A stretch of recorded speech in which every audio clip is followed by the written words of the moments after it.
I'm Kevin. I'm a 32-year-old white-collar worker with a wife the same age as me and a 5-year-old daughter.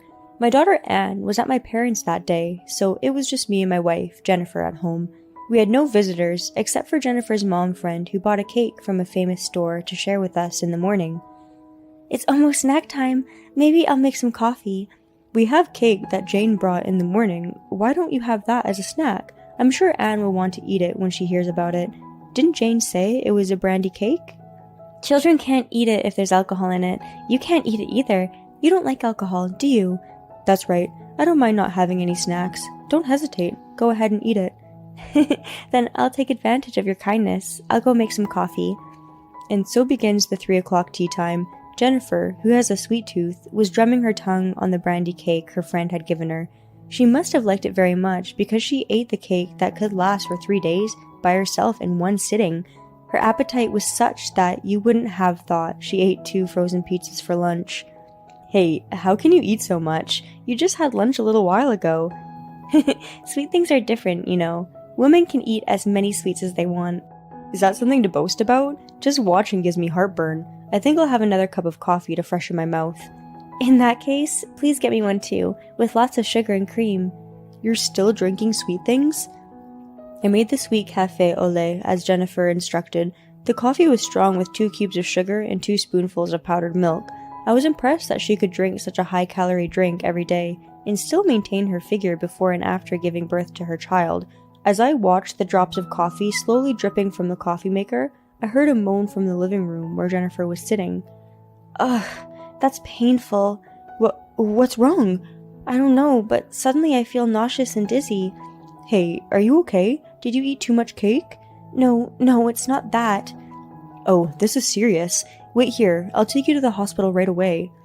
I immediately carried Jennifer on my back and put her in the back seat of the car and headed to the clinic closest to my home. However, the doctor who examined Jennifer's symptoms said that it was not something that could be handled in the clinic, and she was immediately transferred to the hospital in the city.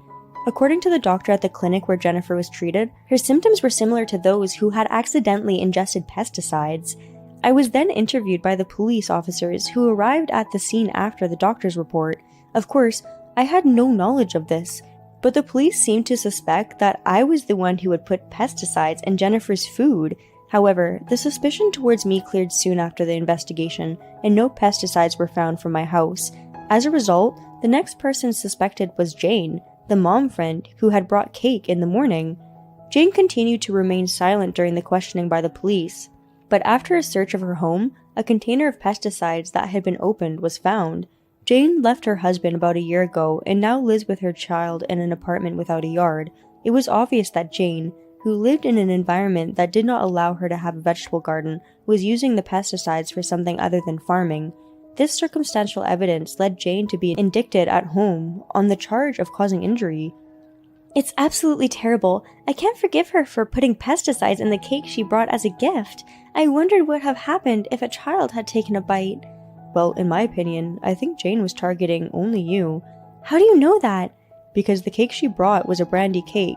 With an alcohol-infused cake, it's unlikely that a child would eat it, and she's been quite familiar with me for a long time, so she should know that I'm not that naive, right?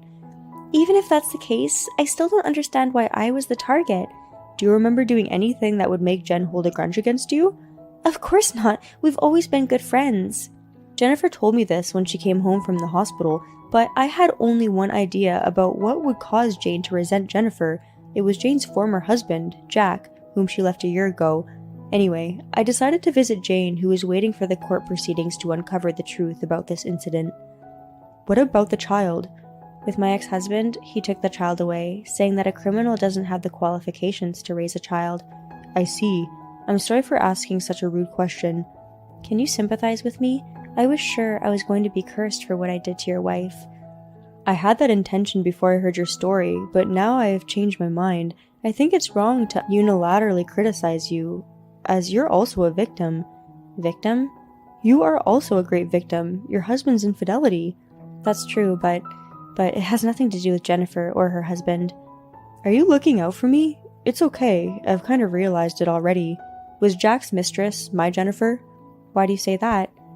Actually, I also had a period when I suspected Jennifer of having an affair a while ago. Although the evidence couldn't be found and it was a mystery, this recent incident made me realize something. I think the reason why Jennifer is hated by Jane is because of her affair. I first became suspicious of Jennifer's infidelity when my daughter Anne was 3 years old. It was 2 years ago now when she started preschool.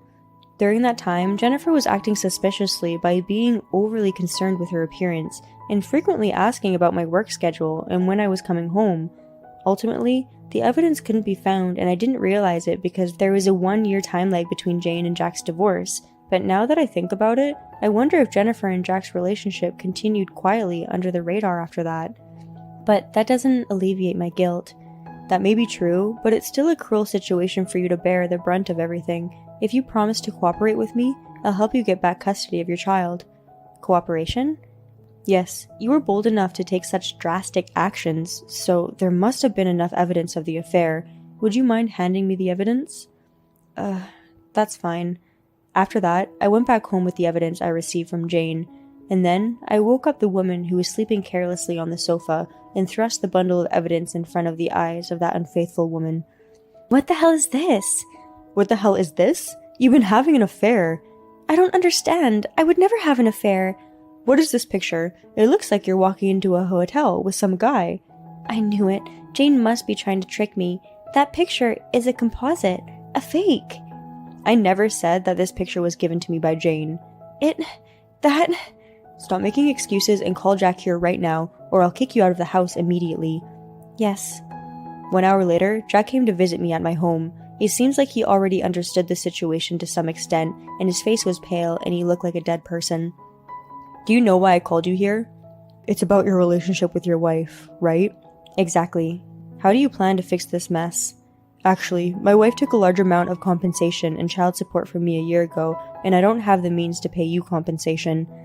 That's why you forcibly took the child, so you wouldn't have to pay child support. Yes, that's correct. But I'll still demand compensation from you. It's my right as the cheated party. Please, have mercy. There's only one way to avoid that. Do you want to hear it? Yes, I want to hear it. If you can return the child to your wife right now, I'll consider reducing the compensation. Really? But that's not possible. Okay, I'll demand it all at once then. If you don't have the money to pay, your salary and car will be seized. Please, have mercy. I need a car for work. No, you have to choose between returning the child or losing your job. Understood. I will return the child. Good, we're done here. Write down what we just talked about in a pledge. You know what will happen if you break your promise. Yes. After that, I demanded $30,000 in compensation from Jennifer for her infidelity.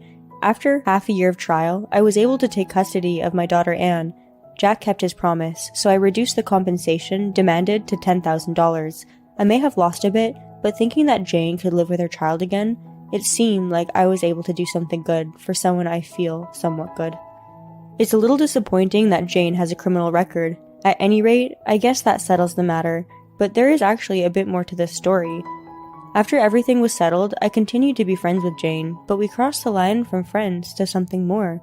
Yes, our children got along so well, and we impulsively filed a marriage registration the other day. No, I don't regret it at all. Just, I think this kind of encounter is rare, but maybe this is also a form of destiny.